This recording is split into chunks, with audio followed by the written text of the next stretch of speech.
नमस्कार. 8:30च्या बातमीपत्रात मी शिबानी जोशी आपलं स्वागत करते. सुरुवातीला एक नजर ठळक बातम्यांवर. मुंबई महानगरपालिका निवडणुकीसह इतर निवडणुका युती करून लढवणार मुख्यमंत्री देवेंद्र फडणवीस.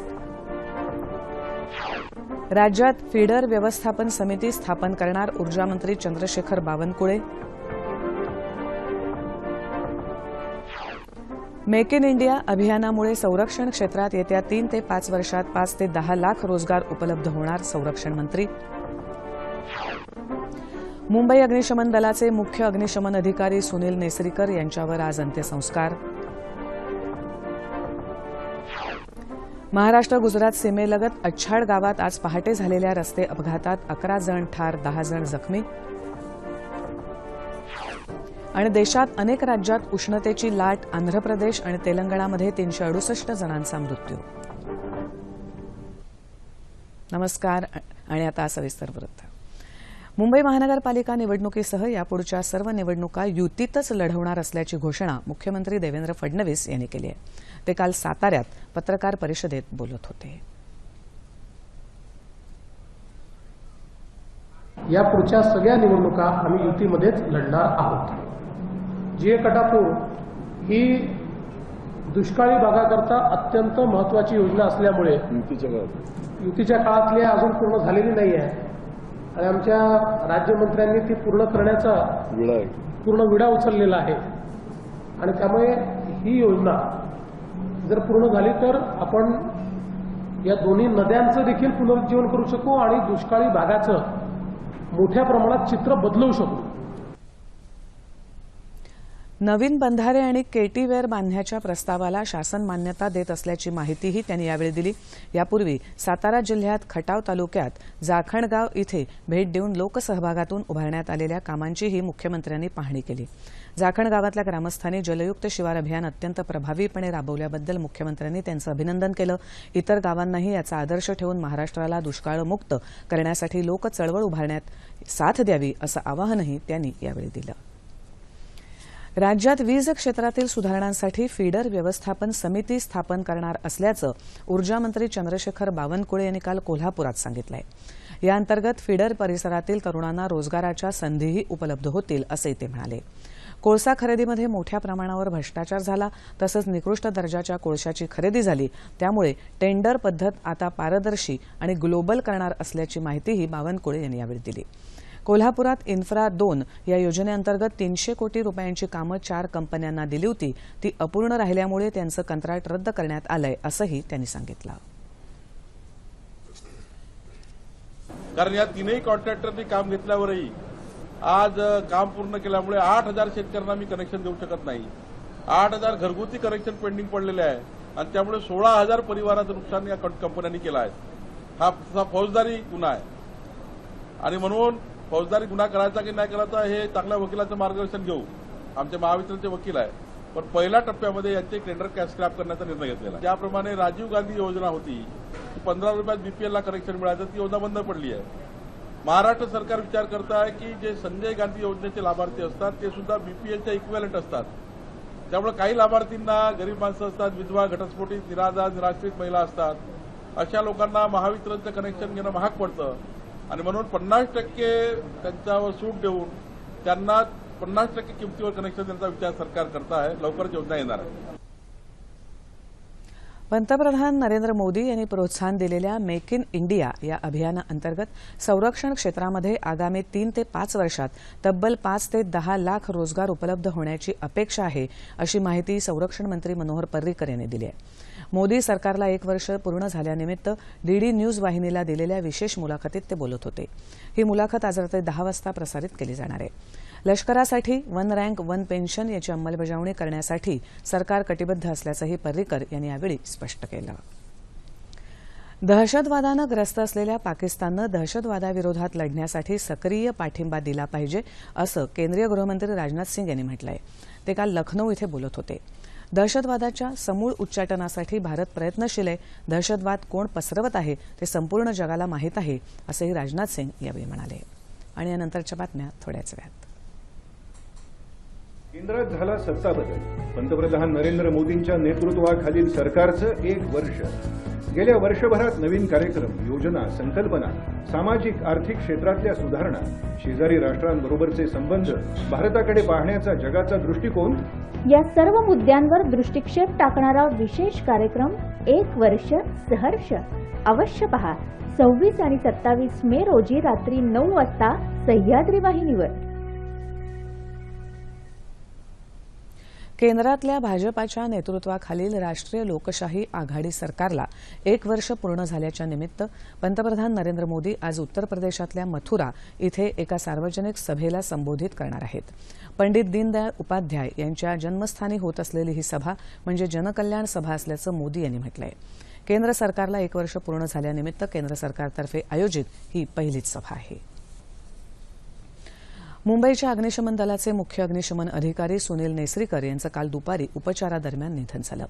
मुंबईतल्या काळबादेवी इथल्या आगीत कर्तव्य बजावताना गंभीर जखमी झाल्यानं गेल्या 15 दिवसापासून नेसरीकर यांच्यावर ऐरोलीतल्या नॅशनल बर्न सेंटर रुग्णालयात उपचार सुरू होते.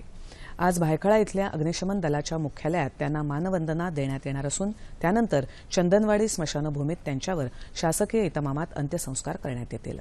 काळबादेवी आगीत कर्तव्य बजावताना वीरमरण आलेल्या संजय राणे, महेंद्र देसाई आणि सुधीर अमीन यांच्यानंतर नेसरीकर यांच्या निधनानं अग्निशमन दलाला मोठा धक्का बसला आहे.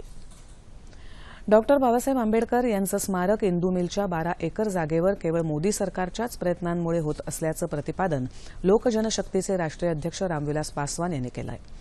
मुंबईत दादर इथे आयोजित लोकजनशक्ती पार्टीच्या कार्यकर्ता मेळाव्यात ते काल बोलत होते. आमचा पक्ष जरी दलितांचा पक्ष असला तरी इथे सर्व जाती धर्माचे कार्यकर्ते आहेत असं पासवान म्हणाले. मोदी सरकार हे सर्वसामान्य जनतेचं सरकार असून लवकरच सर्वसामान्यांच्या अपेक्षा पूर्ण करेल असा विश्वासही त्यांनी यावेळी व्यक्त केला. पशुसंवर्धन क्षेत्रात उल्लेखनीय कार्य करणाऱ्या पशुवैद्यांना काल विविध पुरस्कारांनी गौरवण्यात आलं. पुण्यातल्या बीएमसीसीच्या सभागृहात ज्येष्ठ पशुवैद्य प्रतिष्ठानच्या वतीनं या कार्यक्रमाचं आयोजन करण्यात आलं होतं. यावेळी शिवसेनेच्या आमदार नीलम गोरे यांच्या हस्ते अंकुश कानडे यांना उत्कृष्ट कुक्कुटपालन पुरस्कार, उज्ज्वला गावडे यांना उत्कृष्ट पशुपालक पुरस्कार, गजानन ढगे यांना उत्कृष्ट पशुवैद्य पुरस्कार तसंच बी.व्ही. राव यांना जीवन गौरव पुरस्कारानं गौरवण्यात आलं. पशुवैद्य हा शेतकऱ्यांचा मित्र आहे. पशुवैद्यांमुळे अनेक पशूंचे जीव वाचवले जातात म्हणून त्यांना समाजात प्रतिष्ठा आहे. मागील सरकारनं त्यांच्या मागण्यांकडे दुर्लक्ष केलं पण आम्ही त्यांच्या मागण्या पूर्ण करण्यासाठी प्रयत्नशील राहू असं मत यावेळी आमदार नीलम गोरे यांनी व्यक्त केलं. नाशिकजवळ त्र्यंबकेश्वर इथे काल भारतीय कृत्रिम अंग निर्माण निगमच्या वतीनं अपंगांसाठी साहित्य वाटप करण्यात आलं. यामध्ये प्रामुख्यानं 3 चाकी सायकली, विविध प्रकारचे बूट, कर्णयंत्र, टॅब, अंधांसाठी व्हायब्रेट करणाऱ्या काठ्या अशा वस्तूंचा समावेश होता. केंद्रीय सामाजिक न्याय मंत्री थावरचंद गेहलोत यांच्या हस्ते या वस्तूंचं वाटप करण्यात आलं. कमीत कमी कालावधीत 20 लाख अपंगांना मदत करण्याचा शासनाचा मानस असून काल सुमारे 4,448 अपंग व्यक्तींना साहित्य वाटप करण्यात आलं. वनक्षेत्र वाढीसाठी शेतकऱ्यांनी शास्त्रोक्त माहितीचा वापर करून वनशेतीकडे वळावं असं आवाहन लातूरचे जिल्हाधिकारी पांडुरंग पोले यांनी काल लातूरमध्ये केलं आहे. वन्यजीव संवर्धन आणि माध्यमांची भूमिका या विषयावर पत्रकारांसाठी आयोजित कार्यशाळेत ते बोलत होते. लातूर वनविभाग, बॉम्बे नॅचरल हिस्ट्री सोसायटी आणि लातूर जिल्हा मराठी पत्रकार संघाच्या वतीनं ही कार्यशाळा आयोजित करण्यात आली होती. यावेळी वनसंवर्धनाच्या कायद्याची सविस्तर माहिती देण्यात आली. मराठवाड्यासारख्या विभागातली जैवविविधता संपूर्णपणे वेगळी असून त्याची शास्त्रोक्त माहिती लोकांपर्यंत पोहोचवण्यासाठी माध्यमांनी पुढाकार घ्यावा असं आवाहनही यावेळी करण्यात आलं. राज्य शासनाच्या महत्वाकांक्षी जलयुक्त शिवार अभियानाची राज्यभर वेगानं अंमलबजावणी होत आहे. या अभियानाअंतर्गत जळगाव जिल्ह्यातील 239 टंचाईग्रस्त गावांमध्ये येत्या पावसाळ्यात जलसाठा साठवण्यास मदत होणार आहे. जळगाव जिल्ह्यात सध्या 1,179 टंचाईग्रस्त गावं असून पहिल्या टप्प्यात 232 गावं निवडण्यात आली आहेत. या गावांजवळ नाला खोलीकरण, रुंदीकरण, सिमेंट बंधारे, साखळी बंधारे यांची कामं प्रगतीपथावर आहेत. यासाठी 40 ते 50 लाख रुपयांचा खर्च अपेक्षित आहे. जिल्ह्यात 110 कोटी रुपयांची कामं पूर्ण होण्याची शक्यता आहे. जळगाव जिल्हा जलयुक्त शिवार अभियानात सिद्धिविनायक मंदिर विश्वस्त संस्था आणि साई संस्थान मंदिर विश्वस्त संस्थेनं प्रत्येकी 1 कोटी रुपयांचा निधी उपलब्ध करून दिला आहे. जळगाव जिल्ह्यासाठी जलयुक्त शिवार अभियानासाठी एकूण 287 कोटी रुपयांचा आराखडा तयार करण्यात आला आहे. या योजनेमुळे भविष्यात टंचाईमुक्त जिल्हा होण्यास मदत होणार आहे. पाकिस्तानातल्या बलुचिस्तान प्रांतात काल दहशतवाद्यांनी घडवून आणलेल्या स्फोटामध्ये 3 जण जागीच ठार झालेत तर इतर 13 जण जखमी झालेत. पाकिस्तानचे राष्ट्राध्यक्ष हुसेन यांच्या मुलाला लक्ष्य करत हा स्फोट घडवण्यात आला होता, मात्र त्यातून ते सुखरूप बचावले असल्याची माहिती पोलिसांनी दिली. अद्याप कोणत्याही दहशतवादी संघटनेनं स्फोटाची जबाबदारी स्वीकारलेली नाहीये.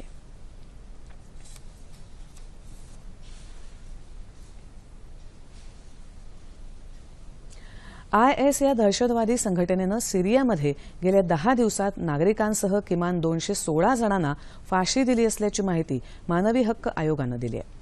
सिरियातलं ऐतिहासिक पल्मारा हे शहर ताब्यात घेतल्यानंतर IS या संघटनेनं ही कारवाई केली आहे.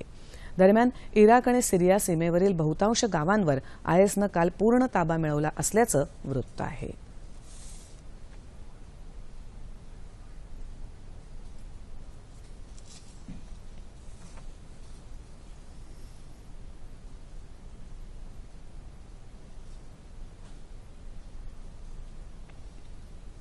आता अपघाताची बातमी. मुंबई अहमदाबाद महामार्गावर 2 लक्झरी बस एकमेकांवर आदळून आज पहाटे झालेल्या भीषण अपघातात 11 जण ठार तर 10 जण जखमी झालेत. महाराष्ट्र आणि गुजरातच्या सीमेलगत असणाऱ्या अच्छाड गावात पहाटे 4च्या सुमाराला हा अपघात झाला.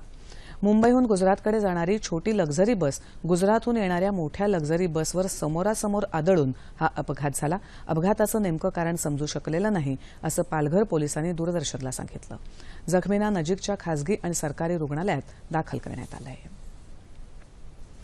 कोलकाता इथे ईडन गार्डन इथे काल झालेल्या IPL स्पर्धेच्या अंतिम सामन्यात मुंबई इंडियन्सनं चेन्नई सुपर किंग्जवर 41 धावांनी मात करत IPLच्या विजेतेपदावर दुसऱ्यांदा नाव कोरलं.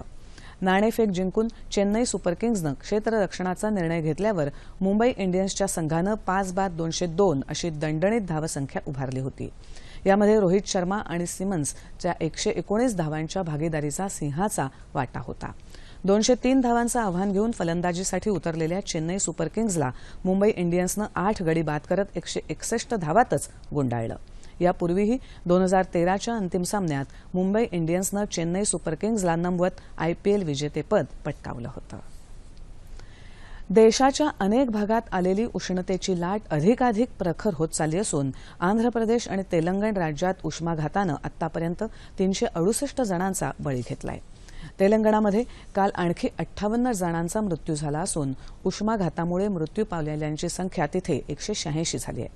आंध्रमध्ये काल आणखी 20 जणांचा मृत्यू झाला असून मृतांचा आकडा तिथे 182 वर पोहोचला आहे. ओरिसालाही या लाटेचा तडाखा बसला असून आतापर्यंत तिथे 23 जणांना आपले प्राण गमवावे लागले आहेत. उत्तरेकडच्या बहुतांश राज्यांमध्ये पारा 45 अंशाच्या पुढे चढला असून उन्हाच्या काहिलीनं लोक हैराण झाले आहेत. राज्यातही विदर्भातल्या सर्वच जिल्ह्यांमध्ये उष्णतेची लाट कायम असून चंद्रपूरमध्ये काल सर्वाधिक 47 अंश सेल्सिअस इतकं तापमान नोंदवण्यात आलं. येत्या 36 तासात दक्षिण कोकण, दक्षिण मध्य महाराष्ट्र आणि विदर्भात तुरळक ठिकाणी हलका पाऊस पडण्याची शक्यता हवामान विभागानं वर्तवली आहे. नैऋत्य मोसमी पाऊस पुढे सरकण्यासाठी अनुकूल स्थिती असून पुढच्या 3 दिवसात तो पुढे सरकण्याची शक्यता निर्माण झाली आहे. ठळक बातम्या पुन्हा एकदा. मुंबई महानगरपालिका निवडणुकीसह इतर निवडणुका युती करून लढवणार मुख्यमंत्री देवेंद्र फडणवीस. राज्यात फीडर व्यवस्थापन समिती स्थापन करणार ऊर्जा मंत्री Chandrashekhar Bawankule. Make in India अभियानामुळे संरक्षण क्षेत्रात येत्या 3 ते 5 वर्षात 5 ते 10 लाख रोजगार उपलब्ध होणार संरक्षण मंत्री. मुंबई अग्निशमन दलाचे मुख्य अग्निशमन अधिकारी सुनील नेसरीकर यांच्यावर आज अंत्यसंस्कार. महाराष्ट्र गुजरात सीमेलगत अच्छाड गावात आज पहाटे झालेल्या रस्ते अपघातात 11 जण ठार, 10 जण जखमी. आणि देशात अनेक राज्यात उष्णतेची लाट, आंध्र प्रदेश आणि तेलंगणामध्ये 368 जणांचा मृत्यू. याबरोबरच हे बातमीपत्र संपलं. पुन्हा भेटूया दुपारी 2:30 वाजता सह्याद्री वाहिनीवर. नमस्कार.